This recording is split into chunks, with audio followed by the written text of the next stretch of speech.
আপনারা দেখছেন নিউজ বাংলা। সকাল থেকে ফলতা বিধানসভার বিভিন্ন বুথে বুথে ঘুরছেন বিজেপি প্রার্থী দেবাংশু পণ্ডা।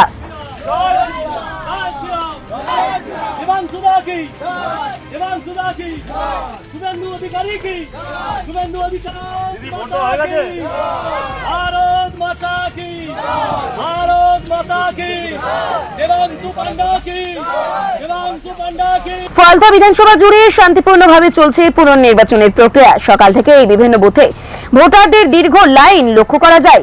নির্বাচনকে কেন্দ্র করে গোটা এলাকায় মোতায়েন করা হয়েছে কড়া পুলিশি নিরাপত্তা।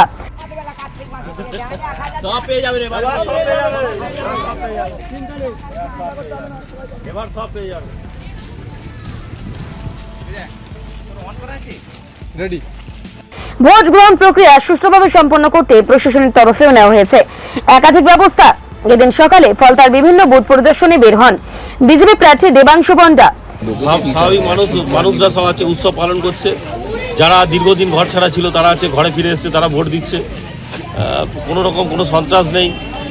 কারুর আধার কার্ড বলতে কেউ কোনো অভিযোগ করছে না। কারুর ভোটের আগের দিন কারুর আধার কার্ড ভোটার কার্ড কেড়ে নেওয়া হয়নি।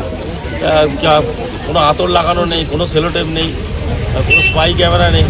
মানুষ নির্বিধায় স্বতঃস্ফূর্তভাবে ভোট দিচ্ছে। আমরা বলেছিলাম 1 লাখ ভোটে জিতবো, এখন যা দেখছি না দেখতে 2 লক্ষ। বিশেষ করে দেবীপুর এলাকার 79 ও 80 নম্বর বুথে গিয়েই তিনি ভোট গ্রহণের পরিস্থিতি খতিয়ে দেখেন এবং সাধারণ ভোটারদের সঙ্গে কথাবার্তাও বলেন। বুথ পরিদর্শনের সময় তার সঙ্গে উপস্থিত ছিলেন বিজেপির একাধিক নেতাকর্মী।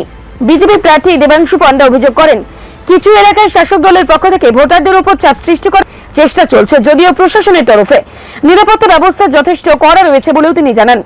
পাশাপাশি তিনি দাবি করেন, সাধারণ মানুষ পরিবর্তনের পক্ষে রায় দিতে বহু বুথমুখী হয়েছেন। সিনেমা যারা নায়ক যেরকম নাম ফাম বলতো তারা তো আজকে নেই। তারা নিজেরাও বুঝতে পেরেছে 5-7 হাজারের বেশি ভোট পাবে না। সেই জন্য আগে থেকেই বলছে যে আমি লড়বো না, আমি লড়বো। তারও কোনো এজেন্ট নেই, কিছু নেই। 284টা বুথে 25টা বুথে আমাদেরই সব এজেন্ট, আমাদের ছেলেরাই বসেছে।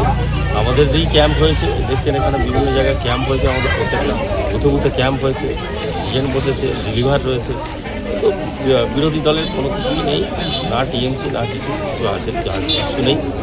এই পশ্চিমবঙ্গের মাটিতে 4 তারিখে নির্বাচনের ফল এবং 9 তারিখে সরকার গঠন করার পর যেরকম তৃণমূল পশ্চিমবঙ্গের মাটি থেকে শেষ হয়ে গেছে, আর এই 21 তারিখে আজকে নির্বাচন হলো এবং 24 তারিখে রেজাল্ট আউটের পর দেখতে পাবেন ফলতায় তৃণমূল বলে থাকবে। অন্যদিকে পুনর্নির্বাচন ঘিরে যাতে কোনো অপ্রীতিকর ঘটনা না ঘটে সেদিকে নজর রাখছে নির্বাচন কমিশন ও পুলিশ প্রশাসন। বুথ এলাকায় কেন্দ্রীয় বাহিনীর টহলও চোখে পড়ে। এখনো পর্যন্ত কোথাও বড় ধরনের অশান্তির খবর মেলেনি। Bureau report, news Bangla.